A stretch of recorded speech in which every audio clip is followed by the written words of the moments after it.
High বন্ধুরা, আশা করি সবাই ভালো আছেন। আপনাদেরকে আমার বিশ্বকবি চ্যানেলে স্বাগত। তো আজ আমরা শিখব গ্রামার কাকে বলে এবং অ্যালফাবেট ও লেটার কাকে বলে। তো চলুন শুরু করা যাক।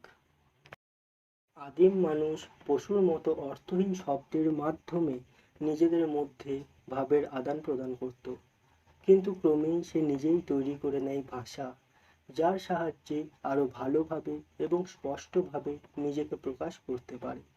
এই স্তরে মানুষ কথা বলে এবং লিখে মনের ভাব প্রকাশ করে। এই ভাব প্রকাশের জন্য মানুষ ভাষার সাহায্য নেয়। প্রত্যেক ভাষাতেই এই ভাব প্রকাশের জন্য কিছু নির্দিষ্ট নিয়মকানুন আছে। এই নিয়মগুলি শিখতে পারলে সেই ভাষা শুদ্ধভাবে বলতে, পড়তে ও লিখতে পারা যায়। যে বইয়ে ভাষাকে শুদ্ধভাবে ব্যবহারের নিয়মগুলি লেখা থাকে সেই বইকে সেই ভাষার ব্যাকরণ বলে।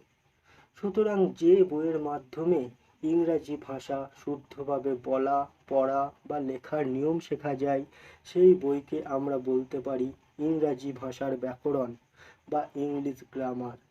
ইংরাজি ভাষার ব্যাকরণ যে নিয়মগুলি নিয়ে আলোচনা করে তার বিভিন্ন দিক রয়েছে। এই নিয়মগুলি বিশ্লেষণ করে 5টি ভাগে বিভক্ত করা যায়। ভাষা শিক্ষার বিভিন্ন পর্যায়ে এই বিভাগগুলির সঙ্গে আমরা পরিচিত হব। এই পর্যায়ে আমরা পরিচিত হব অর্থোগ্রাফি অর্থাৎ বর্ণ প্রকরণের সঙ্গে। ফলে আমরা জানতে পারব বর্ণমালা, পদ এবং বানান শিক্ষার নিয়মাবলী। গ্রামারকে 5 ভাগে ভাগ করা যায়: অর্থোগ্রাফি বা বর্ণ প্রকরণ, ইটিমোলজি বা শব্দ বা পদ প্রকরণ, সিনট্যাক্স বা পদবিন্যাস, পাংচুয়েশন বা জ্যোতির্চিহ্ন প্রকরণ, প্রোসোডি বা ছন্দ প্রকরণ। এবার আমরা শিখব অ্যালফাবেট বা বর্ণমালা, অর্থাৎ যে অক্ষর বা বর্ণগুলির সহায়তায় ইংরাজি ভাষা লেখা হয় সেই অক্ষর বা বর্ণগুলিকে একত্রে বর্ণমালা বা অ্যালফাবেট বলা হয়।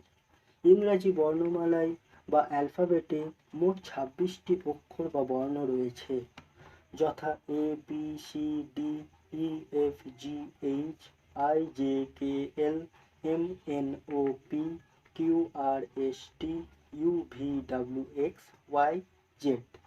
এই 26টি অক্ষর বা বর্ণের মিলিত রূপকে বলে বর্ণমালা বা অ্যালফাবেট। আর এই অ্যালফাবেটের প্রতিটি অক্ষর বা বর্ণকে লেটার বলে। এই লেটার্স বা বর্ণগুলিকে লেখার ভঙ্গি অনুসারে আবার 2 ভাগে ভাগ করা যায়: ক্যাপিটাল অর্থাৎ বড় হাতের অক্ষর এবং স্মল বা ছোট হাতের অক্ষর। ইংরাজি ভাষায় 26টি অক্ষর বা বর্ণ নিয়ে গঠিত যে বর্ণমালা বা অ্যালফাবেট রয়েছে তাকে উচ্চারণের ভিত্তিতে 3 ভাগে ভাগ করা হয়েছে: ভাওয়েলস, সেমি ভাওয়েলস, কনসোনেন্টস। এবার দেখব আমরা ভাওয়েলস কাকে বলে। ইংরেজি বর্ণমালায় 26টি বর্ণের মধ্যে 5টি বর্ণকে স্বরবর্ণ বা ভাওয়েলস বলে। এই 5টি ভাওয়েলস হলো এ, ই, আই ও ইউ। এবার একইভাবে দেখব সেমি ভাওয়েলস কাকে বলে। ইংরেজি বর্ণমালার ডাব্লু ও ওয়াই বর্ণ দুটিকে দুভাবে ব্যবহার করা যায়। ডাব্লু ও ওয়াই বর্ণ দুটি যখন শব্দের প্রথমে ব্যবহৃত হয় তখন তাদের বলা হয় কনসোনেন্ট বা ব্যঞ্জন বর্ণ, যেমন ওয়াল, ইয়েস্ট, ইউ, ওয়ার্ড ইত্যাদি।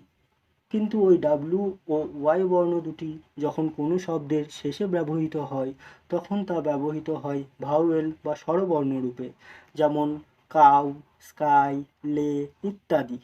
এবার দেখব কনসোনেন্টস কাকে বলে। ইংরাজি বর্ণমালায় 21টি বর্ণ রয়েছে। সেই বর্ণগুলিকে কনসোনেন্ট বা ব্যঞ্জন বর্ণ বলে, অর্থাৎ 26টি বর্ণের মধ্যে 5টি ভাওয়েলস বাদ দিয়ে দিলেই যেগুলি পড়ে থাকবে সেগুলিকে কনসোনেন্ট বলে। এবার কিছু উদাহরণের মাধ্যমে কনসোনেন্ট এবং ভাওয়েলকে বোঝা যাক। যেমন প্রথমেই বলছি ট্রি, এখানে টি আর হলো কনসোনেন্ট এবং ডবল ই হলো ভাওয়েল। এরপর আছে ফ্রেন্ড, এখানে এফ আর এন ডি হলো কনসোনেন্ট এবং আই ই হলো ভাওয়েল। এরপর বলছি স্কুল, এখানে এস সি এইচ এল হলো কনসোনেন্ট এবং ডবল ও হলো ভাওয়েল। এরপর বলছি স্কলার, এখানে SCHLR হলো কনসোনেন্ট এবং OA হলো ভাওয়েল।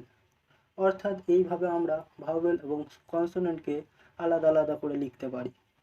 তো এখান থেকে বুঝতে পারলে যে কনসোনেন্ট কাকে বলে এবং ভাওয়েল কাকে বলে। তো বন্ধুরা, এটি আমার ইউটিউব চ্যানেলের ফার্স্ট ভিডিও।